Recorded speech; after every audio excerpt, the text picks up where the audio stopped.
दोस्तों, ट्रेडिंग में अगर कोई सबसे सिंपल इंडिकेटर है तो वह है सुपर ट्रेंड। लेकिन 90% ट्रेडर्स को पता ही नहीं कि सुपर ट्रेंड को सही तरीके से कैसे यूज करते हैं। आज के इस वीडियो में हम सुपर ट्रेंड को बेसिक से एडवांस एक्सप्लोर करेंगे। ये सीखेंगे कि सुपर ट्रेंड और प्राइस एक्शन के कॉम्बिनेशन से ट्रेड कैसे करें। कई बार सुपर ट्रेंड में फेक सिग्नल भी मिलते हैं, उनको कैसे अवॉइड करना है। ये सभी इंपॉर्टेंट पॉइंट्स को हम इस वीडियो में कवर करेंगे। दोस्तों, सुपर ट्रेंड के नाम से ही हमें पता चल जाता है कि यह एक ट्रेडिंग इंडिकेटर है। जब आप ट्रेडिंग व्यू में सर्च करेंगे सुपर ट्रेंड और इस पर क्लिक करेंगे तो यह इंडिकेटर आपके चार्ट में अप्लाई हो जाएगा, जिसमें दो लाइन मिलती हैं।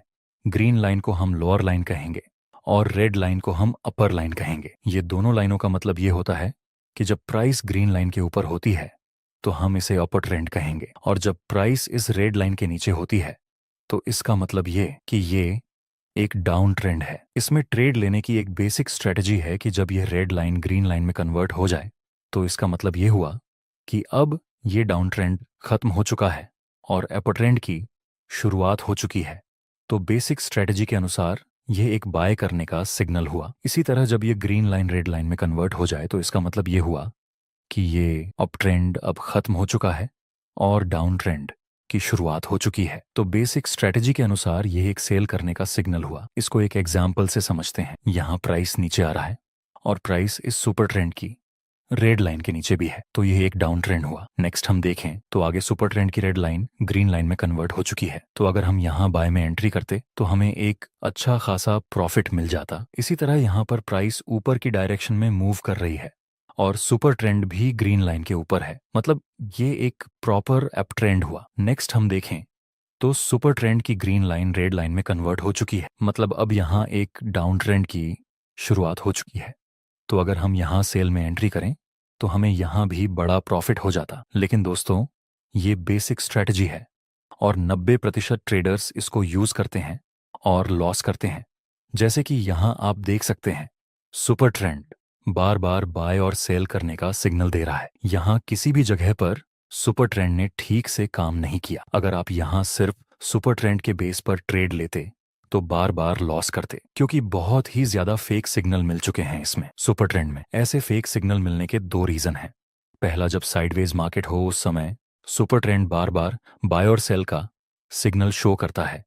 ये एक ट्रेंडिंग इंडिकेटर है, इसलिए ये इंडिकेटर साइडवेज मार्केट में काम नहीं करता। दूसरा रीजन, जब आप सिर्फ और सिर्फ सुपर ट्रेंड का यूज करेंगे तब भी आपको ऐसे फेक सिग्नल का सामना करना पड़ेगा। इसलिए आपको प्राइस एक्शन के साथ सुपर ट्रेंड को कंबाइन करना पड़ेगा ताकि आपको अच्छे रिजल्ट मिल सकें।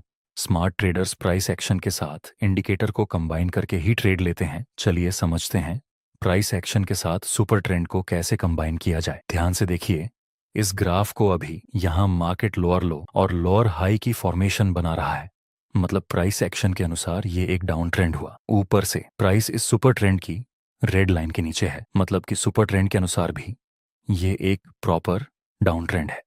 तो हम इन दो पॉइंट्स को टच करके ट्रेंड लाइन भी ड्रॉ कर सकते हैं। नेक्स्ट हम देखें तो प्राइस ने इस ट्रेंड लाइन को ऊपर की तरफ ब्रेक कर दिया। क्या यहाँ पर मार्केट ऊपर जा सकती है? प्राइस एक्शन के अनुसार यहाँ से मार्केट ऊपर जा सकती है, क्योंकि यह ट्रेंड लाइन का ब्रेकआउट मिला ऊपर की तरफ और यह रिसेंट स्विंग भी ब्रेक हो चुका है।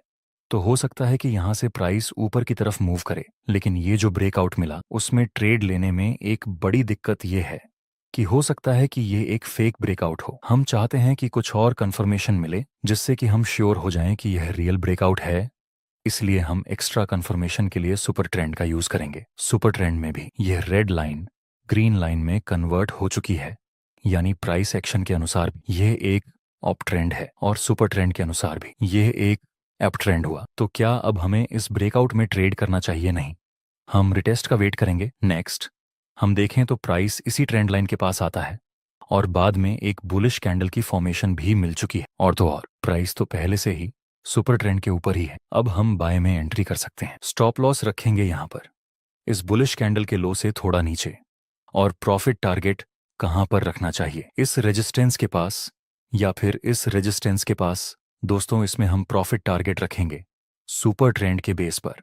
जिस जगह पर ये ऊपर ट्रेंड की ग्रीन लाइन रेड लाइन में कन्वर्ट हो जाए, उस समय हम अपनी पोजीशन से एग्जिट कर सकते हैं। नेक्स्ट हम देखें तो हमें एक बिग मूवमेंट मिलने लगा ऊपर की तरफ। इस तरह हम सुपर ट्रेंड की हेल्प से अपनी पोजीशन को होल्ड कर सकते हैं। दोस्तों, मैं तो कहूंगा आपको सिर्फ ऐसे क्वालिटी वाले ट्रेड लेने चाहिए, फिर चाहे वह महीने में एक ही ट्रेड क्यों ना मिले। आइए आइए एक दूसरा एग्जाम्पल देखते हैं। उन ट्रेंड में ऊपर से प्राइस सुपर ट्रेंड की रेड लाइन के नीचे भी है। अब हम सेल साइड की अपॉर्चुनिटी फाइंड करेंगे। ये पॉइंट को टच करके हम ट्रेंड लाइन बना सकते हैं। आगे अगर प्राइस इस ट्रेंड लाइन के पास आकर कोई बेरिश कैंडल का सिग्नल देगा तो हम सेल में एंट्री करेंगे। नेक्स्ट प्राइस ने इस ट्रेंड लाइन को ऊपर की तरफ ब्रेक कर दिया। दोस्तों, ट्रेंड लाइन का ब्रेकआउट मिल चुका है, तो क्या हम इसको अप ट्रेंड बोल सकते हैं? बिल्कुल भी नहीं, क्योंकि यहाँ रिसेंट स्विंग ब्रेक नहीं हुआ और अभी भी प्राइस सुपर ट्रेंड की रेड लाइन के नीचे है। यहाँ सिर्फ और सिर्फ इस ट्रेंड लाइन का ब्रेकआउट मिला है और सिर्फ एक कंफर्मेशन के बेस पर हम ट्रेड नहीं ले सकते। नेक्स्ट प्राइस फिर से नीचे गिरता है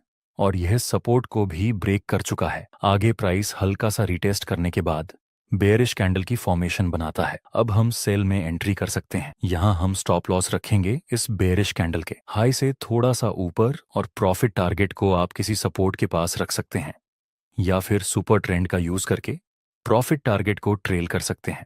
दोस्तों, जब आप लाइव ट्रेडिंग करेंगे तब आपको कई बार सुपर ट्रेंड भी कंफ्यूज करेगा और प्राइस एक्शन भी कई बार कंफ्यूज में डाल सकता है।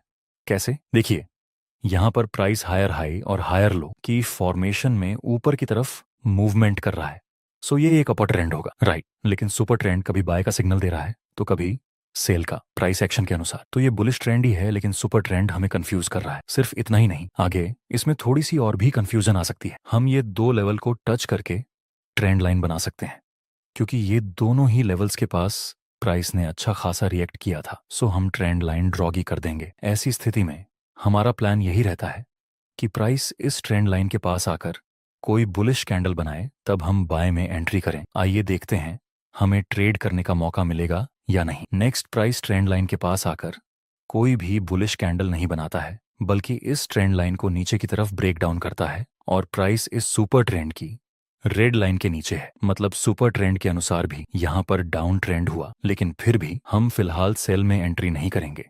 हम रीटेस्ट का वेट करेंगे। नेक्स्ट प्राइस इस ट्रेंड लाइन के पास ही रीटेस्ट करने के लिए आता है और बेरिश प्लस कंफर्मेशन कैंडल की फॉर्मेशन भी बन चुकी है और तो और सुपर ट्रेंड भी डाउन का सिग्नल बता रहा है। तो अब हम सेल में एंट्री कर सकते हैं। स्टॉप लॉस रखेंगे इस बेरिश कैंडल के हाई से थोड़ा सा ऊपर और प्रॉफिट टारगेट के लिए इस नजदीकी सपोर्ट या फिर सुपर ट्रेंड का यूज करके प्रॉफिट टारगेट को ट्रेल कर सकते हैं। आइए देखते हैं क्या होता है। दोस्तों, कुछ ही समय में हमारा स्टॉप लॉस हिट हो गया। मैं आपको यह समझाना चाहता हूं कि प्राइस एक्शन के अनुसार यहाँ डाउन ट्रेंड था ही नहीं, क्योंकि जब तक हमें रीसेंट स्विंग लो का ब्रेकडाउन नहीं मिलता तब तक हम इसको प्रॉपर डाउन ट्रेंड नहीं कंसीडर कर सकते। आपके दिमाग में एक और क्वेश्चन होगा कि यहाँ सुपर ट्रेंड तो सेल का सिग्नल दे रहा था, उसका क्या? तो ऐसी कंडीशन में जिसमें प्राइस एक्शन और सुपर ट्रेंड दोनों में अलग अलग सिग्नल मिले, उस समय हमें प्राइस एक्शन को ही प्रायोरिटी देनी चाहिए। दोस्तों, मैंने इसलिए ये एग्जांपल ऐड किया ताकि सुपर ट्रेंड के बारे में आपको कोई डाउट ना रहे। अगर आपको ये वीडियो अच्छा लगा हो और कुछ वैल्यूएबल चीजें सीखी हो तो एक लाइक जरूर कर देना।